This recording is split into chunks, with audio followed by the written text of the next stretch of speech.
I had the privilege of serving as the treasurer for the County of Orange for 12 glorious years from the beginning of 95 to the end of 2006.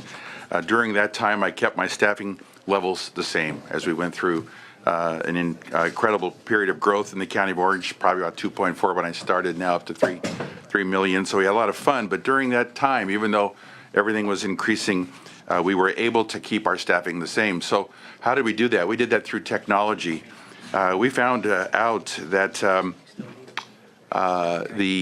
and I should make one technical adjustment. I did raise my staff near the end of my term because I hired in IT staff instead of paying them as outside contractors, but otherwise kept everything level.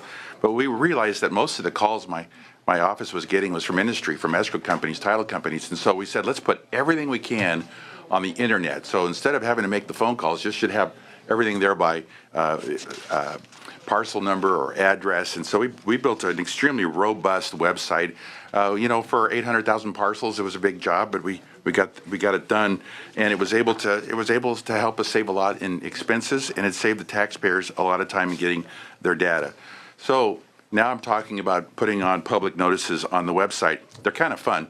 In fact, the most fun notice that we have to do is escheatment. And that means that if Chairman McGuire, if you had made a deposit at the county and for some reason the department that you paid it to owed it back to you and they couldn't find you and they worked on it for a couple years, when they finally give up, they give the money to the treasurer tax collector, and the treasurer tax collector has to put out a notice saying, claim your money or you lose it. It goes to the county, to the general fund. And this is actually one notice that the press really loves, especially when they find a name like Chairman McGuire, and they go, how come he didn't, ask for his refund, And so we get everybody coming in, and even camera crews at a time they do it with the state controller too. They go, boy, we found your name on the state controller's list. Why didn't you ask for your money? So, with the robust search engines now that you can have access to on the internet, you can find your name and find your refund, and it really helps the process, and we can give you your money and not have to keep it for the taxpayers. So with that, we just thought, hey, why don't we just put all public notices that you're paying, you have to pay. Since 1939, treasurer tax collectors have had to pay to put it in newspaper ads. Why not also put it on their websites? This is an obvious courtesy, a no-brainer. For me, it's like cut, paste, and add, CPA. Just put it on your website. Shouldn't take you more than an hour. And if you can't do that, I kind of say, well, shame on you that you can't just do that. Hire a 13-year-old, whatever it takes to put it up on your website.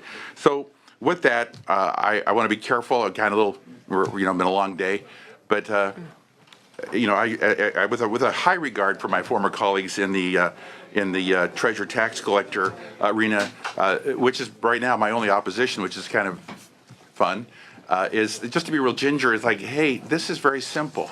In fact, I've given you a letter from my successor who's saying, hey, just put together a PDF file or put a link to the newspaper website so that you provide a little more information. I don't know if it's just, there might be a lot of reasons. I'll be careful of what I might think it is, but we've got Senate Bill 448 by Wieckowski on our agenda today, and it's asking treasurer tax collectors, it's requiring a list of all services by a city, county, special district, or school district that are funded by general ad valorem property tax and any special taxes or special assessments levied on the county tax bill provided to property owners. I mean, it's just a big task. I don't see them opposing that major ask.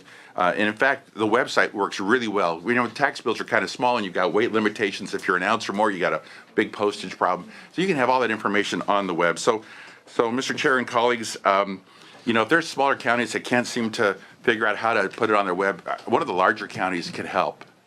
Maybe probably do it remotely. So with that, I just want to encourage a vote on 653. I